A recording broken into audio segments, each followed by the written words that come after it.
이 시간에는 그림자인 율법과 실상인 복음, 진리, 그리스도에 대해서 말씀을 같이 공부하겠습니다. 성경은 율법은 그림자, 육의 세계고 복음은 진리, 영의 세계라고 우리에게 말씀해 줍니다. 율법에 속해 있으면 죄를 짓지 않기 위해서 죽도록 회개하며 매일 제사를 드려야 한다고 성경 기록하고 있죠. 히브리서 10장 11절 한번 보겠습니다. 제사장마다 매일 서서 섬기며 자주 같은 제사를 드리되 이 제사는 언제든지 죄를 없게 하지 못하거니와.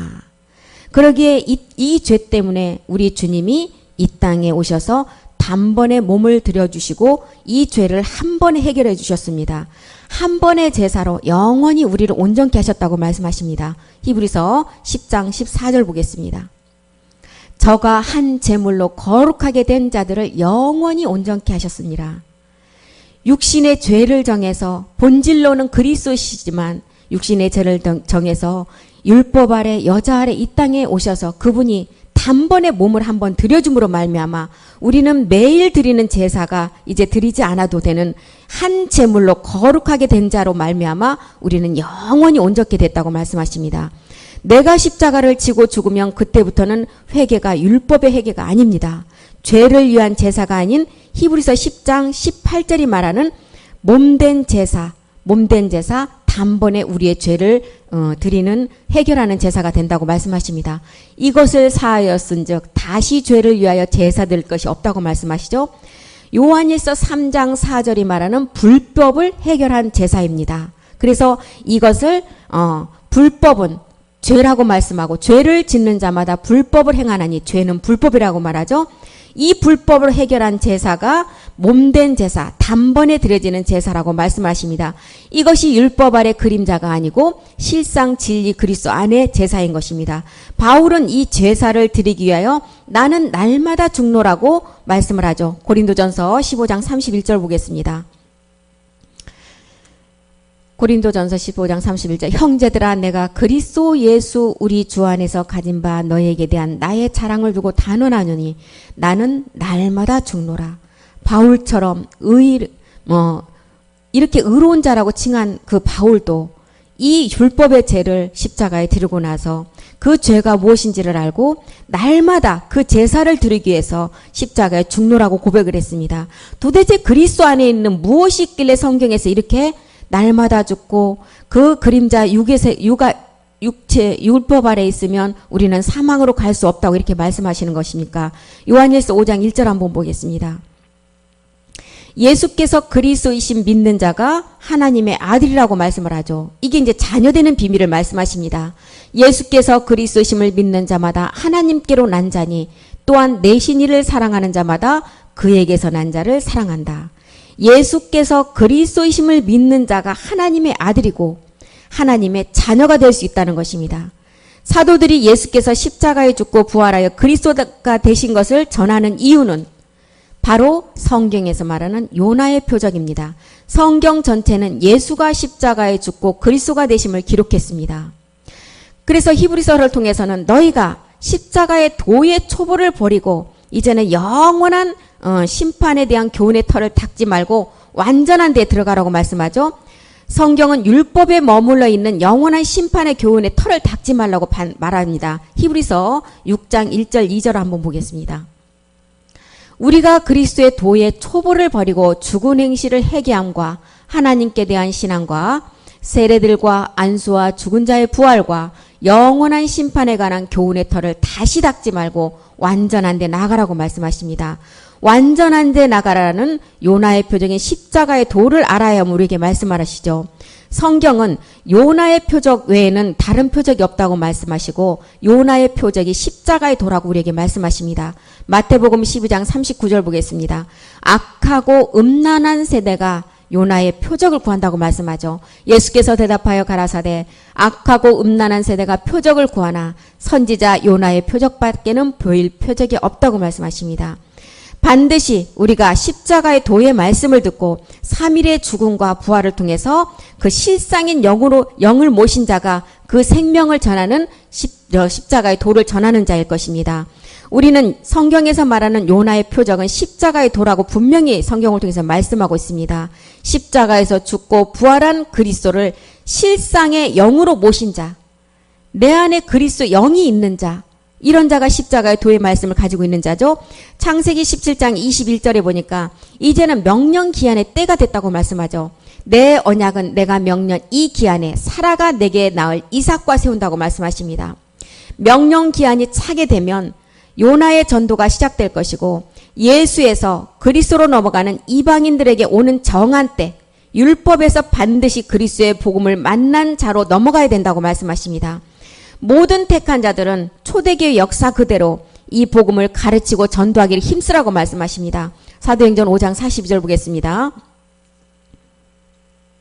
저희가 날마다 성전에 있든지 집에 있든지 예수는 그리스도라 가르치고야 전도하기를 쉬지 아니하니라.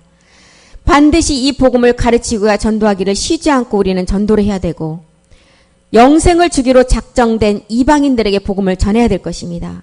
내 양은 내 음성을 듣는다는 그 양들에게 전해야 되고 로마서 1장 6절이 말하는 예수 그리스도의 것으로 부르심을 입은 자들에게 이 요나의 표적 3일의 죽음과 부활을 통해서 십자가에서 생명이 된 그 표적을 변해야 될 것입니다.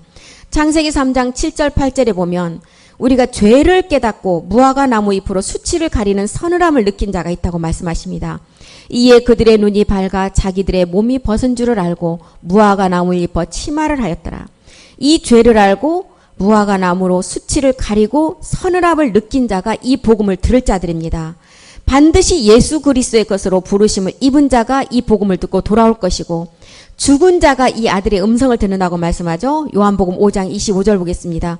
뭐가 죽은 자를 말씀하시니까 우리가 십자가의 믿음의 행함을 통해서 이 첫 것을 패하고 율법에 있는 육체를 패한 자가 이 아들의 음성을 듣는다고 말합니다. 진실로 진실로 너에게 이르노니 죽은 자들이 하나님의 아들의 음성을 들을 때가 오느니 곧 이때라. 듣는 자는 살아난다. 또한 28절을 통해서는 무덤에 4일 동안 아들로 아버지의 음성을 듣는 자가 또 있다고 말씀하죠. 이를 기이 여기지 말라. 무덤 속에 있는 자가 다 그의 음성을 들을 때가 온다 그랬습니다. 그래서 이 요나의 표적처럼 요나처럼 외치는 자 소리를 듣는 자는 반드시 이 복음을 처음부터 비밀 가운데 두셨습니다. 왜 이렇게 비밀 가운데 두셨을까요? 마지막 때가 되면 모든 사람이 육체가 되는 것을 우리 하나님은 알고 계셨고 택한 양들, 내 음성을 들을 자들이 따로 있기 때문에 이 말씀은 비밀로 해놨고 비유로 해놨고 마지막 감춰놨다가 이제 드러냈습니다. 그래서 우리는 반드시 우리는 율법인 그림자에서 육체를 십자가에 못 박고 실상인 진리 영이신 그리스도 안으로 우리는 나가야 될 것입니다. 이것이 성경에서 말하는 십자가의 도이고 이것은 정말 성경의 말씀으로 보면 하늘과 땅의 차이입니다. 반드시 율법에 속해 있으면 우리는 죄 가운데 죽고 육체를 본질의 것을 해결하지 못하면 사망으로 갈 수밖에 없습니다. 반드시 율법에서 진리 그리스도의 복음으로 가서 빛 대신 생명을 가지고 우리는 영원한 생명을 누려야 될 것입니다. 다 같이 기도하시겠습니다. 오늘 이 시간 구원의 비밀에 관해서 여러분 우리가 말씀을 드리겠습니다. 참 구원이라는 것은 굉장히 중요합니다. 무엇이 어떻게 구원을 받아야 되는 건지. 그래서 우리가 사도행전 2장 21절에도 보니까 베드로는 오늘날 우리가 예수를 믿으면 구원을 받습니다. 천국 갑니다. 이렇게 되어 있는 것이 아니고 성경을 보니까 누구든지 바로 주의 이름을 부르는 자가 구원을 얻으리라 하셨느니라 이렇게 기록이 되어 있습니다. 그래서 이 주라는 이름을 설명하기 위해서 25절에 내려가니까 이 말 다윗이 저를 가리켰다 이렇게 다윗을 언급을 했단 말이에요. 다윗이 누구를 가리켰나 봤더니 다윗이 주를 가르쳤다는 얘기입니다. 그래서 다윗이 주를 누구를 보고 가르쳤느냐 이거를 이제 베드로가 계속 설명을 해가는데 내가 항상 내 앞에 계신 주를 봤다. 그래서 마태복음이 22장을 통하여서 우리 주님도 42절에 가서 바로 그리스도에 대하여서 이렇게 모든 사람에게 물었습니다. 예수에 대하여 물은 것이 아니에요.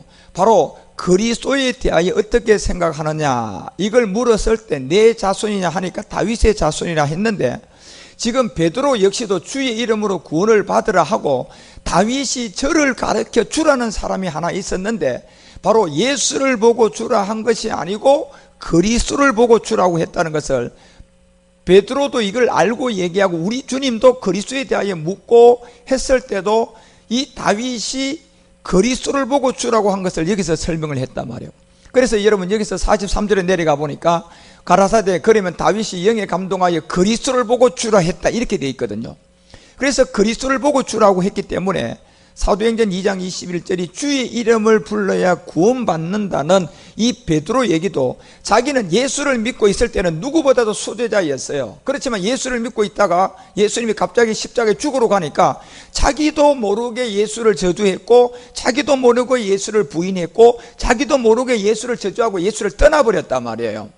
그래 도대체 이게 예수를 믿는 거와 바로 다윗이 그리스도를 보고 주라고 했던 그 그리스도를 만났을 때 차이점을 베드로는 다 깨닫고 자기가 이제 생명을 가지고 주의 이름을 부르면 구원을 받는다는 이거를 분명히 예수를 칭한 것이 아니고 다윗이 그리스도를 보고 주라고 했던 것처럼 자기도 예수 믿을 때는 도망갔지만 지금 예수 믿고 있는 여러분 모두가 나처럼 예수 믿고 도망갈 사람들이라는 것을 알려주고 있고 역시 나처럼 도망가지 않게 하기 위해서는 주의 이름을 불러야 구원을 받는다는 것을 알려주고 있는 거예요. 그래서 주라는 것은 다윗도 예수를 보고 주라고 한 것이 아니고 그리스도를 보고 주라고 했다고 우리 주님이 얘기했던 것처럼 이것이 25절의 그 설명을 그렇게 다윗이 저를 가리켰다, 예수를 가리킨 것이 아니고 그리스도를 보고 다윗이 주라고 했다는 것을 여러분과 우리에게 알려주고 있고 이 내용을 여러분에게 31절에 가서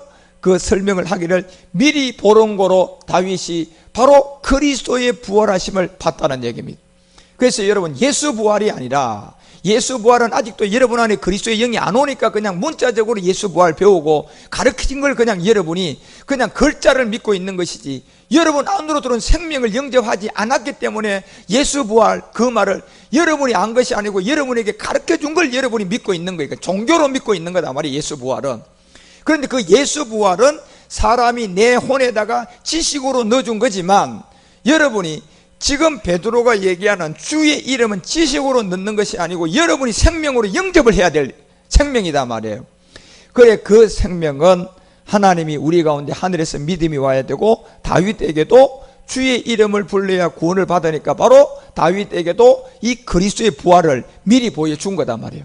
미리 보여주고 그 다음에 저 미리 보여준 그리스도가 36절에 가서 이 베드로가 깨닫고 우리 가운데 설명하는 것은 그런즉 이스라엘 온 집이 정녕 알아야 된다. 정녕 반드시 바로 알아야 된다. 예수 믿고 있다가는 나처럼 도망가는 사람이 될 것이다. 그러니까 다윗이 그리스도를 주라고 했던 것처럼 너희들도 나처럼 예수 믿지 말고 예수님 안에 있는 그리스도를 주로 만나서 주의 이름으로 구원받아라는 얘기예요. 그러면 주의 이름은 사람이 전하는 것이 아니고 하늘로부터 생명이 내한테 들어와서 영접이 되어지고 십자가에 못 박힌 이 예수를 하나님이 주와 그리스도가 되게 했던 이 생명을 만나야만이 된다는 것을 알려주고 역시 사도 바울도 이 복음을 전한 스데반을 십자가에 못 박고 죽고 로마서 10장 8절에 가서 이제는 이 믿음의 말씀을 내가 너희에게 전한다. 이 믿음의 말씀, 이 믿음의 말씀이라는 것은 우리가 생명으로 받아야 할 말씀이에요. 이것은 사람이 가르치는 게 아니다 말이에요. 이 믿음의 말씀은. 그러니까 이 믿음의 말씀이 뭐냐? 9절에 가보니까 내가 만일 내 입으로 예수를 주로 시인하면, 이게 예수를 주로 시인하는 게 성령 세례예요. 성령 세례. 예수를 주로 시인하면 여러분이 죄를 깨닫게 되어 있고, 예수를 주로 시인하면 여러분 안에는 옛사람을 발견하게 되어 있고, 그걸 성령 세례가 된다고 얘기하고 있고, 또 하나님께서 그 다음 죽은 자 가운데서 살리신 것이 여러분 마음에 들어와야 구원을 받는다. 이때가 여러분이 십자가의 믿음이 행함이 되어서 십자가에 못 박혀 죽은 예수님 안에 있는 그리스도의 영이 여러분 안으로 들어온다는 거예요. 그래서 그리스도의 예수의 사람이 되는 것이고, 10절에 내려가 보니까 이것을 얘기할 때 사람이 이걸 믿어야 된다. 바로 뭘? 주의 이름을 믿어야 된다. 그래서 주의 이름이 마음에 믿어서 의에 이르고 입으로 이제 시인하여 구원을 받는데, 입으로 시인할 것은 예수를 주로 신하여 죄를 깨닫고 성령 세례가 되고 죽은 자 가운데 살아나신 것이 내 마음에 온 것은 주다는 것을 고백해야 된다는 얘기예요. 그래서 베드로처럼 마태복음 16장 16절이 얘기하는 것처럼 주는 뭘로 고백해야 됩니까? 그리스도로 고백을 해야 돼요. 주는 예수가 아니고 주는 그리스도라고 고백이 되어져서 바울도 로마서 10장 13절에 가서 여러분과 우리에게 말하기를 누구든지 주의 이름을 부르는 자가 구원을 받는다. 베드로하고 똑같은 얘기를 바울도 하고 있는 거예요. 이게 복음이기 때문에 그런 겁니다. 그래서 17절에 가니까 반드시 너희들이 믿음은 들어야 되는데, 들으면 바로 이 그리스도에 관한 말씀을 들으면 너희들이 주의 이름을 불러서 구원을 받을 거라는 것을 우리에게 알려주고 있고, 그래서 고전 6장 17절도 예수와 합하면 한 영이 되는 것이 아니고 바로 십자가 후에 주와 합하면 한 영이 된다. 그리고 고린도후서 3장 16절에 가서도 언제든지 여러분이 예수를 믿고 있다가는 베드로처럼 도망갈 사람이 되겠지만 주께로 돌아가면 여러분이 바로 이 수건이 벗어지게 될 것이다. 바로 수건이 여러분 안에 있는 율법 아래 있는 옛사람인데, 이 옛사람을 여러분이 벗게 되면 17절에 내려가니까 주는 영이시니 중에 영인 계신 곳에 뭐가 있다? 자유함이 있게 될 것을 우리에게 알게 해주고, 이것이 바로 디모데후서 3장 15절에 가서야 그리스도 예수 안에 있는 믿음으로 구원에 이르는 지혜라는 겁니다. 여러분, 이 복음을 잘 들으시고 이제 영 베드로처럼 주는 그리스도의 고백이 실상이 되어서 여러분 안에 그리스도의 영이 함께 하시기를 주 예수 그리스도 이름으로 축원합니다. 기도하겠습니다.